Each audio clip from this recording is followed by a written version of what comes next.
हरे कृष्णा। आवाज आ रही सबको? धन्यवाद। तो श्री राम कथा वेदों का सार है, समस्त वेदों का सार है। वाल्मीकि मुनि ने श्री राम कथा जो लिखी उसे आदि काव्य कहा गया और वाल्मीकि मुनि को आदि कवि कहा गया। तो वाल्मीकि मुनि ने जिस समय सीता जी को अपने आश्रम में रखा, सीता जी का जब वनवास हुआ तो सीता जी वाल्मीकि मुनि के आश्रम में रहीं। तो उस समय सीता जी को जो 2 पुत्र प्राप्त हुए, लव कुश। तो वाल्मीकि मुनि ने अपने इन 2 पुत्रों को राम कथा का अभ्यास कराया, राम कथा का अभ्यास कराया, है ना। तो सामान्यतः जो बच्चे होते हैं ब्रह्मचर्य आश्रम में गुरु के घर में रह करके वेदों का अभ्यास करते हैं। तो वेदों का अभ्यास करने के बजाय राम कथा का अभ्यास किया। वाल्मीकि मुनि ने उनको राम कथा का अभ्यास कराया। इसका मतलब क्या है कि राम कथा जो है ये वेदों से बढ़ करके है। राम कथा जो है वेदों से बढ़ करके है। और कोई व्यक्ति राम कथा का अगर तत्व जान लेता है, तत्व से जान लेता है, तो वो जो है वेदों का जो है उसने सब कुछ जान लिया, संपूर्ण वेदों को जान लिया राम कथा के द्वारा। परंतु राम कथा कई लोगों ने लिखी हैं, इस प्रकार से कई रामायणें हैं, लेकिन वे रामायण जो है ये प्रामाणिक नहीं हैं। बहुत सी रामायणें हैं वो प्रामाणिक नहीं हैं। और इसलिए हम कभी भी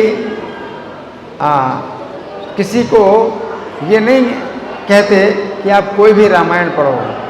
बहुत सी रामायण हैं वो प्रामाणिक नहीं हैं। वाल्मीकि मुनि ने जो लिखा है वो रामायण प्रामाणिक है। और सभी पुराणों में राम कथा मिलती है, सभी पुराणों में राम कथा मिलती है, तो हम उसको पढ़ सकते हैं। पद्म पुराण में राम कथा का बहुत विस्तृत वर्णन है। पद्म पुराण में राम के अश्वमेध यज्ञ का बहुत विस्तृत वर्णन है। और बहुत अद्भुत कथाएं जो कि वाल्मीकि रामायण में नहीं मिलती, वो भी कथाएं पद्म पुराण में मिलती हैं। इसी प्रकार से अध्यात्म रामायण है।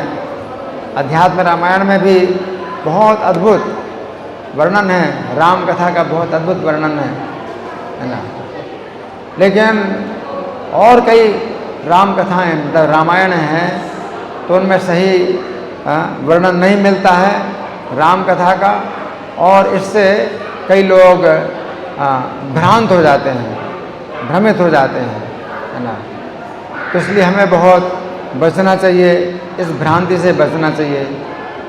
राम कथा में श्री राम के चरित्र का अगर अध्ययन किया जाए तो एक आदर्श, श्री राम जो है हर प्रकार से एक आदर्श हैं। अगर देखा जाए पति के रूप में तो आदर्श पति हैं, श्री राम आदर्श पति हैं। उन्होंने सीता के जब गुणों को जाना कि सीता जी में कितना पातिव्रत्य है, वो कितनी पतिव्रता हैं, तो फिर श्री राम जो है सीता का त्याग नहीं करते हैं। लेकिन जब सीता का त्याग उन्हें करना पड़ा, सीता का त्याग करना पड़ा, तो उन्होंने एक पत्नी व्रत का जो नियम है उसका निर्वाह किया। उन्होंने फिर दूसरा विवाह नहीं किया, है ना। तो श्री राम एक आदर्श पति हैं। श्री राम ने जब सीता का त्याग किया तो सीता का त्याग ऐसे नहीं किया कि जाओ वन में छोड़ आओ। श्री राम ने लक्ष्मण को ऐसा नहीं कहा कि जाओ लक्ष्मण सीता को वन में छोड़ के आ जाओ, ऐसा नहीं कहा। अगर ऐसा कहें श्री राम तो बड़ा अन्याय हो जाएगा। एक पत्नी जो है, जो अपने पति के समर्पित है, पूरी तरह से समर्पित है, तो कैसे उसको इस प्रकार से बिना किसी सुरक्षा के वन में छोड़ा जाए। श्री राम तो जो है एक राजा के रूप में संपूर्ण प्रजा को सुरक्षा देने वाले हैं। तो ऐसा कैसे हो सकता है कि श्री राम आज्ञा देंगे लक्ष्मण को कि तुम सीता को वन में छोड़ाओ? नहीं, ऐसा नहीं है। श्री राम ने लक्ष्मण जी को आज्ञा दी कि सीता को आप उस स्थान में छोड़ाओ, वाल्मीकि मुनि के आश्रम के निकट छोड़ना, वाल्मीकि मुनि के आश्रम के निकट छोड़ना, है ना। मतलब पूरी सुरक्षा के साथ श्री राम ने अगर सीता का त्याग किया तो पूरी सुरक्षा के साथ त्याग किया, है ना। वाल्मीकि मुनि के आश्रम के निकट छोड़ के आओ। और लक्ष्मण जी भी जब सीता जी को छोड़ने जाते हैं और सीता जी अनुभव करती हैं कि वे गर्भवती हैं और यहाँ वन में वो अकेली हैं और अब उनकी कैसे सुरक्षा होगी, वो चिंता करती हैं।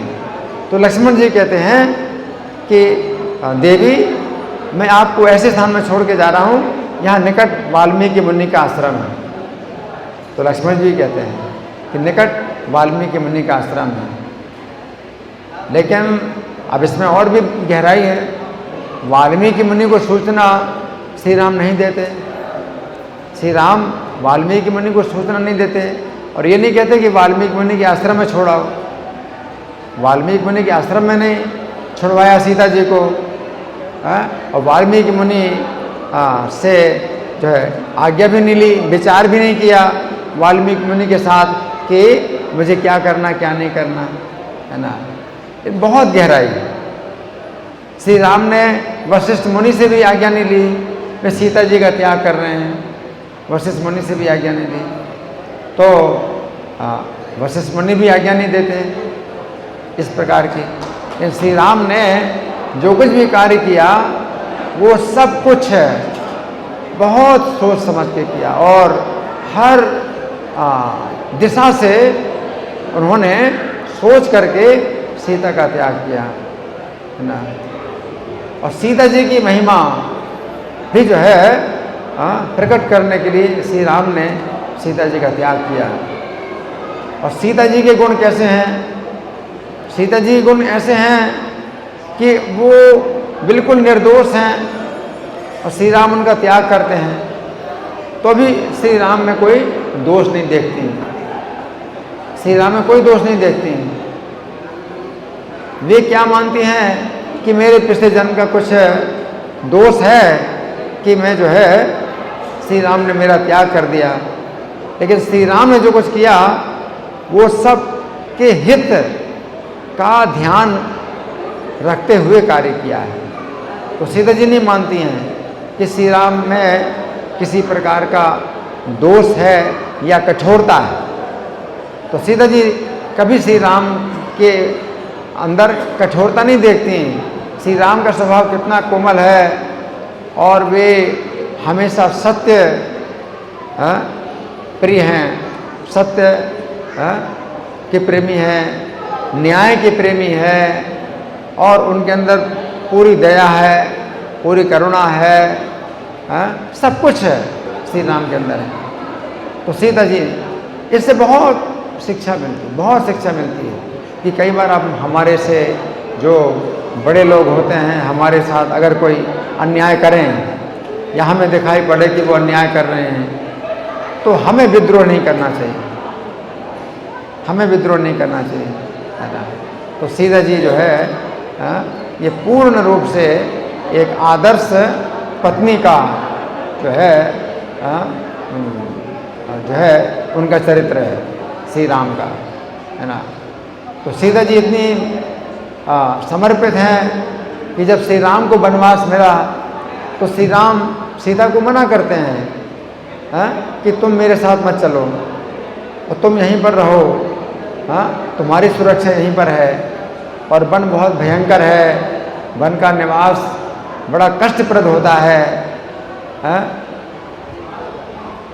शरीर के लिए बहुत असुविधा है वन के निवास में।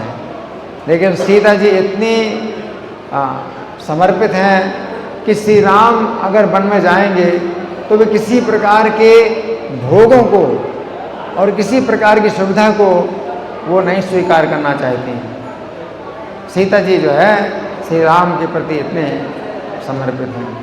तो सीता जी का जो चरित्र है वो बहुत शिक्षाप्रद है।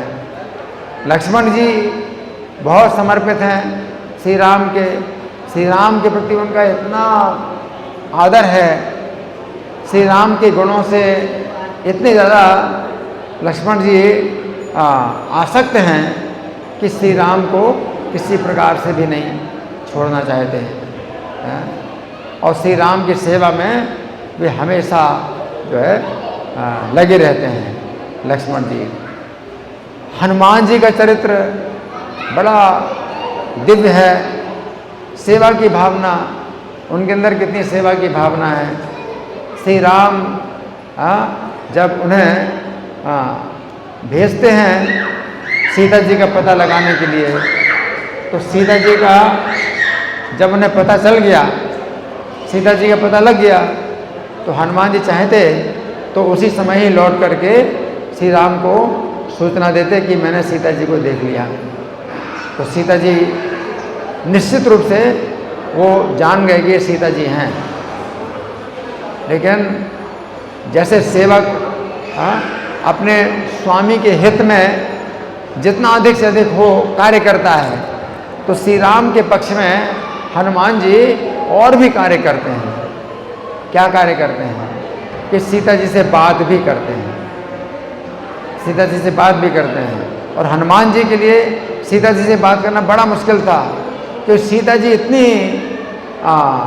इसमें मतलब अविश्वास की अवस्था में थी कि वे अब किस पर विश्वास करें, किसी के ऊपर विश्वास नहीं कर सकती। कि रावण के ऊपर विश्वास किया, वो जो है भिक्षुक के रूप में आया था, तो उसने अपहरण किया सीता जी का, है ना। तो इस प्रकार से सीता जी अब इतना अधिक भयभीत हो गई हैं कि वे हनुमान जी पर कैसे विश्वास करें। लेकिन हनुमान जी ने बहुत बुद्धि लगाई कि सीता जी कहीं भयभीत होकर प्राण न त्याग दें। सीता जी बहुत भयभीत हैं, कहीं प्राण न त्याग दें। तो वे हनुमान जी जो है सीधे सीता जी के सामने नहीं आते हैं, क्योंकि उन्होंने देख लिया कि रावण ने उनको इतना अधिक धोखा दिया कि अब वे जो है किसी पर विश्वास करें। और हनुमान जी जितना भी बोलेंगे सीता जी विश्वास नहीं कर सकती, है ना। और सीता जी हनुमान जी को जानते भी नहीं। हनुमान जी का श्री राम के साथ कब मिलन हुआ, कैसे श्री राम का भी उन्हें कुछ संदेश नहीं प्राप्त हो रहा है। और यहाँ कोई बानर अगर कुछ बोले और वो राम के पक्ष में बोले तो भी जो है सीता जी विश्वास नहीं कर सकते। तो हनुमान जी क्या करते हैं, हनुमान जी जो है उस वृक्ष में छिपे हुए हैं, वृक्ष में छिपे हुए हैं और राम कथा सुनाने लगते हैं, राम कथा सुनाने लगते हैं। और सीता जी जब राम कथा सुनती हैं तो उनका जो शोक कष्ट वो सब जो है दूर होने लगता है। राम कथा सुन करके उनको लगा कि आज कितने दिनों के बाद मुझे राम कथा सुनने को मिल रही है। कौन है, ऐसा कौन व्यक्ति है जो मेरे कानों को जो है राम कथा सुना रहा है ना। और इस प्रकार से धीरे धीरे हनुमान जी ने जो है फिर राम कथा सुनाते सुनाते सीता हरण के बाद राम कहाँ कहाँ गए और किस किस से मिले, फिर सुग्रीव से कैसे मित्रता हुई, और फिर सुग्रीव के जो है भाई बाली का श्री राम ने वध किया। ये सब बताते बताते फिर ये बताया कि हनुमान नामक एक मानव यहाँ पर लंका में आया है और उसने सीता जी का पता लगा लिया है। तो यहाँ तक जो है बताया, इतना बताया है। तब सीता जी को विश्वास हुआ, जब पूरी कथा सुन ली सीता जी को विश्वास हुआ है। और फिर वो कहते हैं कि हाँ, मैं आज्ञा देती हूँ कि जो बानर यहाँ पर आया है, श्री राम के द्वारा जो भेजा गया है, वो मेरे सामने आए हैं। तब हनुमान जी सीता जी के सामने आते हैं। तो इतने जो है हनुमान जी बुद्धिमान हैं और अपनी पूरी बुद्धि का प्रयोग जो है श्री राम की सेवा में करते हैं। फिर सीता जी से भी संदेश ले लिया। अब राम के पास उनको जाना है सीता का संदेश देने के लिए, है ना। लेकिन तो भी सोच रहे कि नहीं, शत्रु की शक्ति का भी पता लगाना चाहिए। ये शत्रु की जो है कितनी शक्ति है, और शत्रु को जो है अपनी शक्ति का भी कुछ परिचय देना चाहिए। तो हनुमान जी ने फिर जो है अपनी शक्ति दिखाई और वहाँ अशोक वाटिका को उजाड़ा और रावण की सेना का भी विनाश किया। रावण के पुत्र अक्षय कुमार का वध कर दिया और रावण से भी मिल लिए। हनुमान जी सोचते हैं कि पूरा काम करना चाहिए, हाँ, अगर मैं यहाँ आया हूँ तो पूरा का पूरा काम करना चाहिए, है ना। तो रावण से भी मिल लिया, रावण को भी जो है श्री राम की ओर से संदेश दिया, है।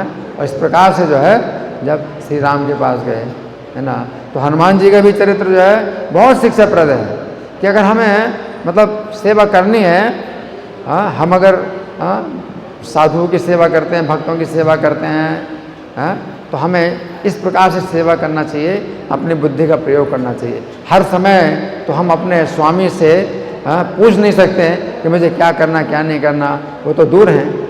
लेकिन उस समय भी जो है अपनी बुद्धि लगाना चाहिए, अपनी बुद्धि से कि जो कार्य उन्होंने नहीं कहा है वो भी मुझे करना है और कैसे करना है। तो हनुमान जी की इस प्रकार से जो है ये सेवा की भावना, तो बहुत शिक्षा मिलती है। हनुमान जी का चरित्र है, लक्ष्मण जी का कितना दिव्य चरित्र है, सीता जी का कितना दिव्य चरित्र है, और श्री राम का जो है कितनी मर्यादाओं का पालन करते हैं, ये सब जो है श्री राम चरित्र से हम सुनने को मिलता है। धन्यवाद। श्री राम कथा महामहोत्सव की जय, श्रील प्रभुपाद की जय। राधा पार्षार्थी ललिता विशाखा गौर निताई, सीताराम लक्ष्मण हनुमान की जय।